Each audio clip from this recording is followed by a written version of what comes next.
Hey everyone, welcome to Questions, Comments, and Concerns for episode lucky number 13. I'll just start on off. Questions, comments, and concerns. So I really liked this episode. I think partially because I got to gain a level in Paladin. Just what? Yes? No? Yes. Okay. I gotta read. I gotta. Let's talk about that now. Okay. So I have, for the viewers at home, I don't know if I've talked about this. I have. For a while, we were counting the episode numbers because I don't do XP tracking because it implies that you're going to have to like slog through encounters. We'd probably still be like level 5 if we were counting XP. And then for a while, I was counting number of episodes that we're in. I am toying with the idea of now that we're sort of at level 9, 10, we should start to gain levels during like when we have a particularly big story moment, right? When it seems like, okay, your character has gained enough experience to level.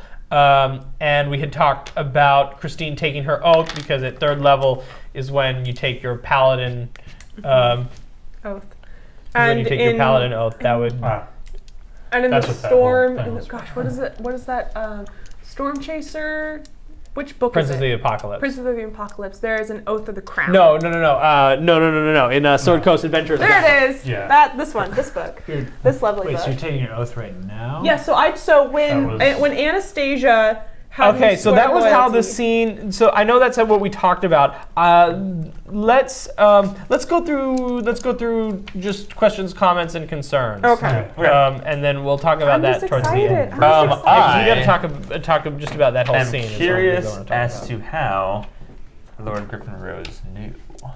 How did he find out? Yeah, so I quickly? I can tell you guys, it's not a big intrigue. Oh, not a big conspiracy. No, Okay. I said it is a little bit, just in the fact that I think that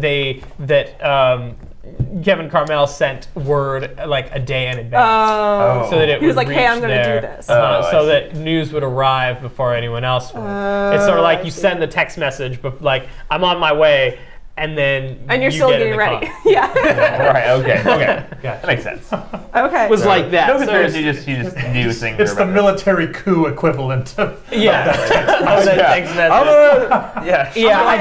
I was just hoping that. dead. I was sort of setting it up for you guys to maybe have a small discussion where it's like, oh, I received word a couple of days ago. It was another one of those situations where Ka, the only character who doesn't speak Aranese, was the only person to realize it. So like, it would have been nice in that moment to go like, hey, wait a minute. Right, exactly. But I did like, how do you guys feel about the exhaustion, just being tired? Yeah, that felt That right. was good. I mean, it helped like role play wise. Yeah.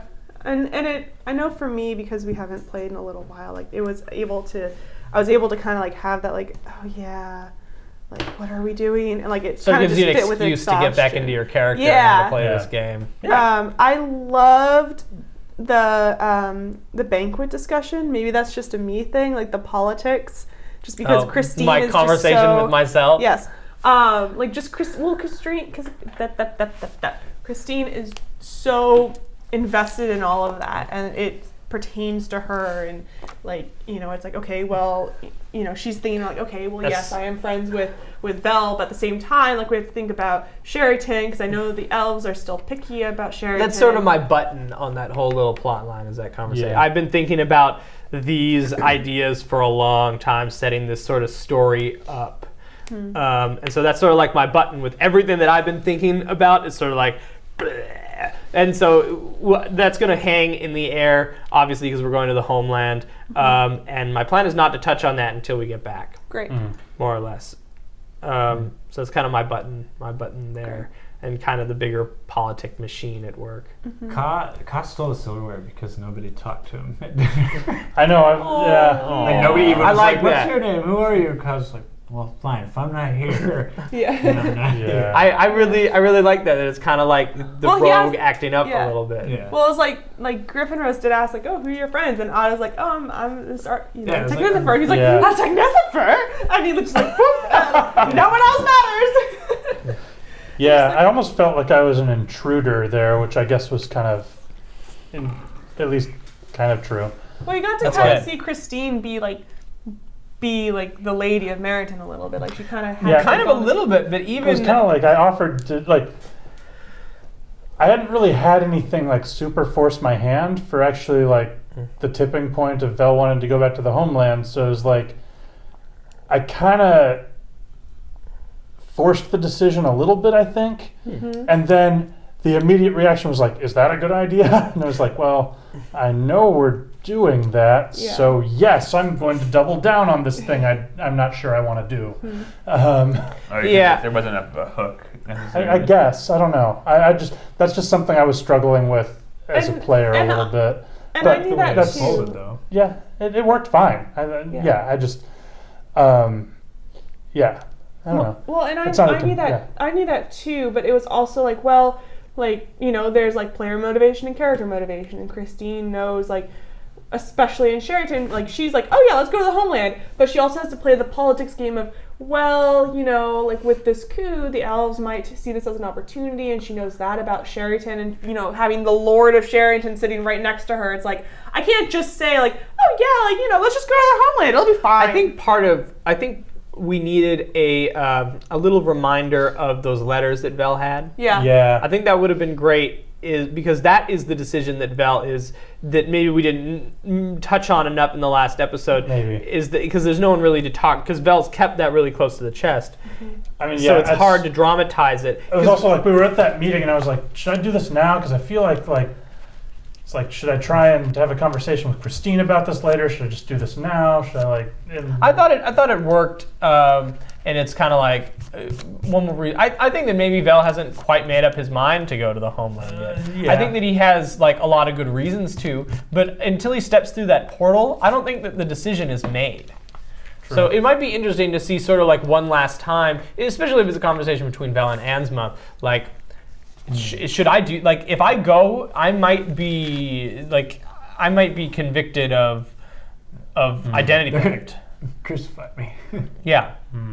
I might be convicted of name theft, because that is like sort of the big both reason to go because he's being summoned, but also his reason to stay away. Yeah. Right? Because especially early on in the season, that was a big thing where like Vel is, and especially in Heroes of the Fang Coast, he's just avoiding going home because of the responsibility.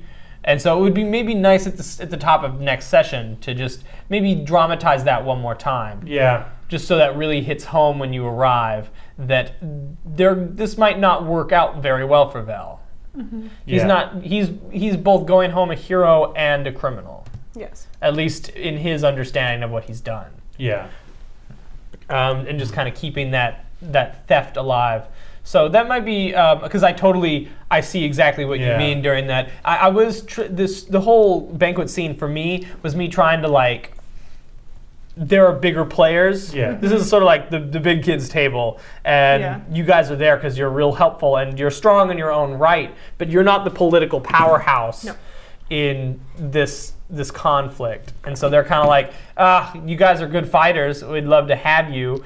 And so it's kind of just to sort of take this out of your hands a little bit. Yeah. So you don't feel obligated to stay and try to do it. And I really wanted to play it that, like, you know, I'm on the totem pole, I'm on the lowest rung right now because I have like Griffin Rose sitting next to me who's higher up and Anastasia who's even higher than him. Yes. It's like I'm, you know, one having to play, you know, hands close to the chest, you know, just like I can't just be free with my opinions.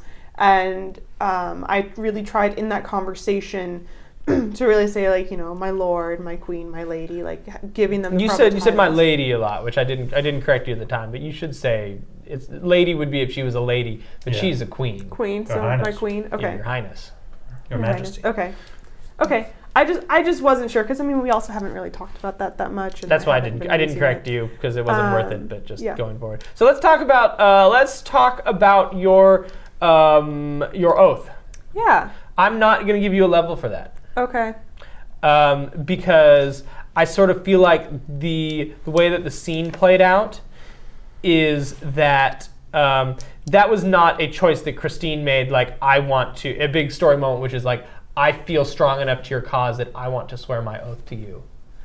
I felt that it was more like it felt like the idea had not crossed Christine's mind. No, I had. And but she was saying yes to it. No. The reason that I want to do that is because I feel like when you do swear your oath to get to the 3rd level, I want it to be something that Christine really does. To me, at least in the moment, and maybe you guys disagree, it sort of felt like I was forcing. Not at all. That the way that it played out, it didn't, to me, possess the gravitas that that scene should. My interpretation is it was almost like you and Pamela clearly discussed that something like this was going to happen ahead of time. So it was almost like you initiated it, and then it was almost like you just followed a script. There wasn't really a whole lot of agency involved in it, which I think is what you're exactly. I sort of feel like that I don't want that scene because I'm not happy with the way that it turned out. I don't want to be that to be your That's fine. Yeah, my concern is also like you discussed that was going to happen with Pamela ahead of time, which meant that she knew that you had something planned. So instead of it's right instead of me she was like trying to do what you were expecting her to do as well. So I don't want that to be your I don't want that to be Christine's oath. That's fine. Christine's oath scene. That's fine. I have some other ideas for where else it might happen later on, and hopefully we can build up to that. Maybe, and now that you've taken this other oath, there might be a little bit of drama in there too with taking it. Just because like I don't see sort of this as a. I just don't see this as I'm about to take on the mantle of Paladinhood. I agree. Okay. Because it did sort of feel like a big moment where it's like you're formally pledging yourself. But I don't want that to be like that's the moment where you really become a paladin. And I think that we can do better. Okay. Partly, and I take full responsibility for that scene being the way that it was. Mostly, again, because I think you were kind of looking for me to give you the opportunity to do so. And I was sort of waiting for you to make the opportunity for yourself. Yeah, because I was under the impression that you were going to initiate that. I didn't realize that you wanted me to. And so that's why I just kind of like sat back and it's like, okay, like the time will come. Okay, and that's exactly. I thought it was going to be like a who will swear loyalty to me kind of thing, not like you are going to swear loyalty to me. Do you see like? Yeah, no, absolutely. So I would much rather these moments again come out of, like Kevin was saying, agency coming from you making the story moment happen rather than waiting for the thing to open up. I think that's something we struggle with just in this group on this show in general is especially because Steven tends to have, especially for moments like that and stuff, a fairly reliable framework in mind a lot of the time, and it's I feel like because of that we tend to fall back into kind of a more passive role as players a lot of the time. I mean, I that's something I was struggling with during this episode, was just like, how do I be more, I don't feel very active in this episode. Especially for the first part, like sort of, because it takes a minute to get into it, sort of describing like you guys getting there, and it sort of, for a little while, feels like you guys were being... we were just kind of led on a track. Yeah, exactly. And I don't, again, it's with this show, we always talk about sort of how do we figure out how much railroading is, is enough. Right. I just think, it's something I need to remind myself too. It's not just Steven writes a plot and we walk through it. We have to make the plot as players. Yeah. So please. Yeah, let's. Please, God. I think it helps. It helps when we shoot in succession, and it has been a while since we've played. Yes. So it's not. It does. No gap for you, the viewers, but it has been a little bit since we played that last Christmas. episode. Yeah. So Lord. We need to not. 2 weeks before. Yeah, we've been playing Call of Cthulhu in the meantime, which is a totally different game. Yeah. I mean, we've been so busy that we couldn't play anymore. We couldn't record episodes, so we have RPGs. been, Question about the old lady. Question what? About the old lady. Oh, sure. It's been a while since we've seen racism. The old elf lady. The old elf lady, and I think the last time we really like saw that was probably. That wasn't even racism. That was classism. Was it classism? Well, Yeah. so Vance was a full-blooded elf. yeah, No, she's no, not over your companion. I was thinking further to back. you guys, Lily? To Jamie's dad. Oh, yeah. Oh, Jamie's father. Jamie something. That whole scene, but Darius, yeah. how? I guess we'll find out how prevalent racism is in the homeland. Yeah, so that was less racism and more like, because punishment for elves, their hair doesn't grow back.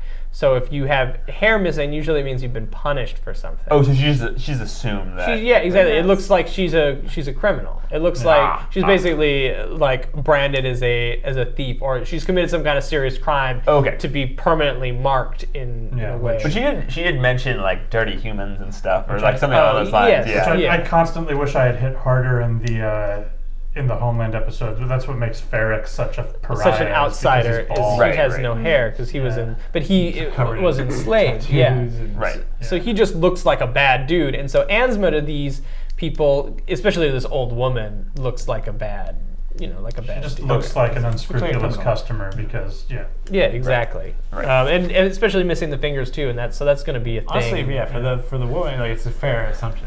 Yeah. Yeah. Yeah. Right. Gotcha. Loved the paperwork application. That's super fun. Favorite thing. We should show these to the camera. Yeah, I'm gonna put those on. I gotta scan them and yes, put them on the mine's Patreon. boring. Okay. I was thinking yesterday, like before, I was like, do I want to do a paperwork check? And I was like, what if I just made a little form for these guys to fill out? And Wouldn't that be fun? you processed it too on camera. What if I had checked I have been convicted? I will. I'm gonna process it when you guys go. Customs is gonna process it. Ooh. Pat's is my favorite because he like crossed out yes and then circled. I started to do yes, and I was like, oh no, wait. I was like, wait, well, we're convicted of killing the king. Oh wait, no, we're not supposed to do that. So that's gonna be fun. Come next episode. And then my Homeland. profession is boat and Boatmenders League. Yeah, Boatmenders League. Oh, it's great. Awesome. I love yours. I loved Horace by the Sea. he's like one of my favorite NPCs besides Petri Dish. He's my favorite non-ridiculous NPC. He was fun. In the moment I was like, he's a gnome. I fixed on the goggles and then I was like, so he's a gnome? No, he's a dwarf. Yeah, exactly. No. I would have walked in and been Right? Oh my God! Wouldn't that have been a moment if he's a yeah. gnome and we just like went to a full-on brawl in the middle of this? I would have like We don't murdered like him have and like gnomes in this returned. part of the world, right? No. Like, we don't like. No. I probably Gnomes haven't are- like seen one, right? I would have returned to the party like covered in blood. And just like, what did you do? Everything's fine. What do you turn Boatmenders him League. down? Oh, God. Yeah, Horace is great. I sort of wish that we were staying in Sheraton for a long time so he could become a recurring I'm already NPC. thinking like, I'm like, man, what in the future? Maybe I could play Horace in like some sort of campaign. That would be great. Well, I in my head as I was developing that scene, I determined that they're like planning a heist. So maybe we'll do a one shot of whatever heist they're The planning. Horus heist. Yeah, that'd be amazing. Huh. Let's see. Anything else we had to see with Otto and Griffin Rose? Sweet. That was fine. Yeah, that was Cute. Setups for later. Yeah, I love all the little things Josh is peppering in to sort of like show like Otto's excitement and all of this. Just kind of like finally something like I think he's been. I feel alive again. Yeah, I think he does. Like the thought of danger and things, or probably reminds him of like being like a 20 or 30-year-old like in the field of discovery, and maybe distracting him from. I mentioned this in his backstory, but like I think he does have like this deep loneliness that he's been ignoring for years, and it's. He's in need of friends. He is. Yeah. He's like that old man in in He's like, he just wants Home to- Alone. Shovel guy. But instead of a shovel, You think he's this creepy old man all the time, but then he's just like, I'm just really sad. instead of his shovel, he has bags full of terrifying arcane reagents. Christine, this is going to be your last episode as in the majority of people. You're about to become a racial minority. Great. Even, I think, amongst the party. Yeah. Oh. It will be the... Us, me and Otto. Yeah, Otto too. That's yeah. right, Otto too. Yeah. Great. That's going to be different. I'm so excited. I'm thrilled. I'm so excited for like young looking people to call Otto, like you whippersnapper. Like, I'm technically older than him. Yes. Yeah. Yeah. But then like how does it work that like humans like not they don't learn faster, they probably just spend more time or less time being leisurely. Well, they live. I think like the consensus is like they live faster. Like they do. things. Elven culture dictates a little bit of Yeah. why. Right. Because things happen slow. Yeah. and everyone's okay with that. Yeah. Because you got time. Yeah, all the time. It's like, oh yeah, show up to work whenever. Yeah. We don't have to sleep. Oh yeah. Um, When's your next book coming out? I don't know. Maybe next 100 years, 100, 200 years. So. I think I'm gonna travel for a while. Yeah. I'm gonna have like 4 lifetimes. Yeah. Yeah, exactly. Oh God, I want to add a George R.R. Martin equivalent. Like he's an author who is humans love his writings, but he's an elf, so he's like, I'll get it to it when I'm done. Yeah. Like it's My gonna be book done. 700 years ago. He's like almost 1,000, and even the elves were getting nervous about him dying before he finished his work. And then they got immortality back, and he was like, "Oh, good." And I was like, no! Yeah, humans are like, it. I'll never get to see it. Our society will have collapsed by the time. That's canon. That's canon. Great. Anything else? Any other? Yeah. No. That was great. Okay, thanks everyone for watching. Questions, comments, concerns. This is Threshold. My name is Steven, and we hope that you enjoyed our episode. Check us out in a couple of weeks with a brand new episode 14 of Threshold. Check us out on our Patreon and on the Twitterverse and wherever you want. Just Google us. Thanks so much, and we'll see you soon. Bye-bye. Bye. See ya.